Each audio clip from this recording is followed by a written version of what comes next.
Hello, everybody. I wanted to go through and actually talk you through what we worked on last week. Many of you were gone, and I want to make sure that you kind of know the information that you might have missed when you were away from our class. So, the first thing that you need to know is that you're going to want to grab the folder in our Schoology page that's entitled Chemistry the Week of September 13th. In it, there are a couple of different things that we actually did. One, on Monday, you got a blank periodic table. I pretty much think everybody has one of those. But what you want to do with that blank periodic table is you want to go into periodic table labels and you want to use this slide presentation to be able to talk you through what you need to label on your periodic table. So in it, the very first thing that you want to label, I'm going to move myself down here for a minute, is in the first slide, you want to number all of these numbers 1 through 18 in red. These are the groups or families that are on the periodic table because we can kind of talk about the table in a bunch of different ways. But when we start to talk about how it's laid out, we can either talk about it from the top of the periodic table to the bottom, and that would be in terms of groups or families. And there are 18 different ones. And then the other way that we can talk about the periodic table is from the left side of the periodic table to the right side of the periodic table. And that's where these numbers in black are numbered 1 through 7. These numbers stand for either the periods that we see across the periodic table, the rows that we see across the periodic table, which is probably the most common term, or the energy levels that we happen to see. So for the first thing that you want to do is number all of your groups and families as well as your periods groups, your periods rows or energy levels. And then the very last thing that you want to do, I'm going to move myself kind of right here in the middle, is that you will notice that there is this dark stair step line, and you want to go ahead and actually put that into the periodic table. Right? Once you have that done, you're going to move on to the next slide. You want to color in where all of your metals are on the periodic table. They're kind of shown here in this yellowish or orangish gold color. And then you don't have to use this color. You can use any color you want to, but make sure that you make yourself a key. Once you get done with the metals, you're going to do the non-metals, knowing that hydrogen here is a non-metal. I'm going to move myself back down so you can see them all accurately, as well as many of these elements that are on the right-hand side.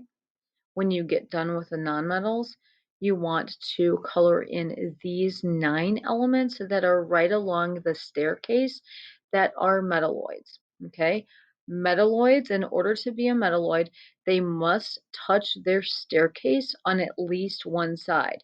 You'll notice that many of them touch on 2. All right. And then you'll also notice that this element right here, which is OG, which stands for organoson, is a nonmetal, even though it does touch. So that is one exception to the rule. And then the other exception to the rule that you will see very often is element number 13 that is on the periodic table. This is aluminum, and aluminum is definitely a metal. All right. So metalloids can have properties of both metals and nonmetals. Okay, and then this is kind of what your whole table will look like once you actually have it all colored. And then you want to go through and you want to label the families.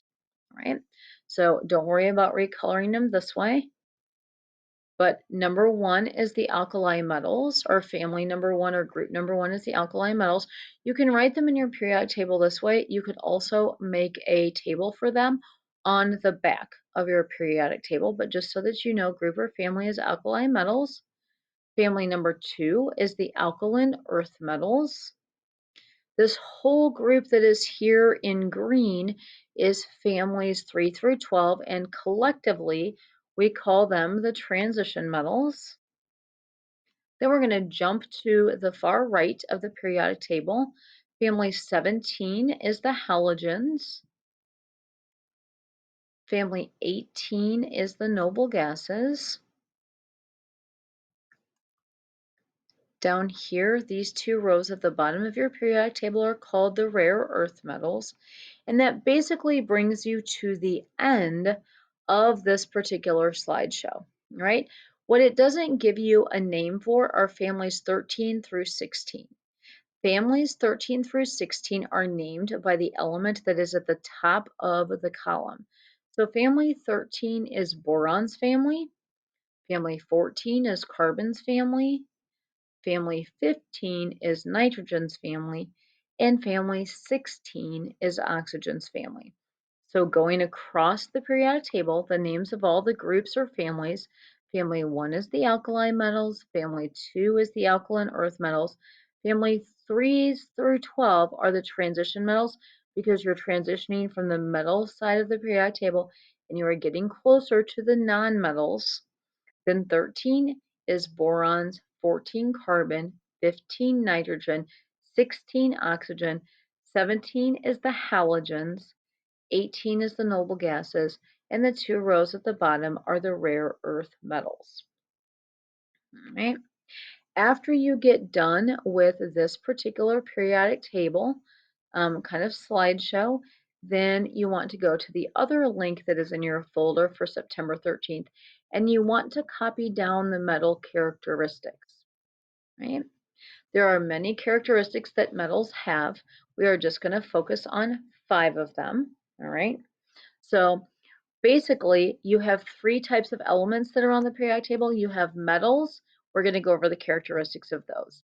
Any element that is a metal on our periodic table has these 5 characteristics. Anything that is a nonmetal on our periodic table will not have any of these characteristics, and a metalloid could have these characteristics, but it also could not have these characteristics, so we don't ever really know for sure whether or not the metals will possess metal or nonmetal characteristics. All we know is that they could possess both. So the characteristics that you actually need are the following: luster, which basically means that the metal is shiny; ductile, which means that the metal can be drawn into a wire. Ductile and malleable are most often switched, and people sometimes have a hard time remembering which is which. One way to remember that is ductile has an I in it, and so does wire. So you can sometimes remember that ductile and wire go together. Whereas malleable basically means that the metal property is that you can shape it into anything because metals tend to be very flexible. And the way you can remember that is that malleable has 2 A's, where you could use it for the A in shape and the A in anything. So malleable means you can shape it into anything. So just a, hopefully kind of a helpful hint. Then conductor, metals basically can transfer heat and electricity, which is why we very often use metal cookware of some type for cooking and baking. And then we also see conductors in our electricity. And then the very last metal characteristic that we're going to work with is the idea that metals do corrode over time, or they are corrosive, which means that they'll break down or they'll deteriorate because they are reacting with oxygen. Right? So sometimes we actually see that in really nice silver pieces that we might use for special occasions. And even if we're keeping them in a really nice container, they can tarnish over time or kind of get a film on it where you need to actually use a silver polish cleaner to restore it back.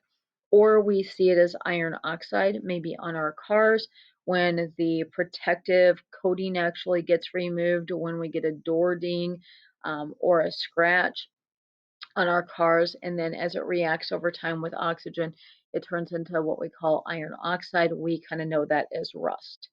So hopefully these metal characteristics, that kind of helps you a little bit with those and that you write those down.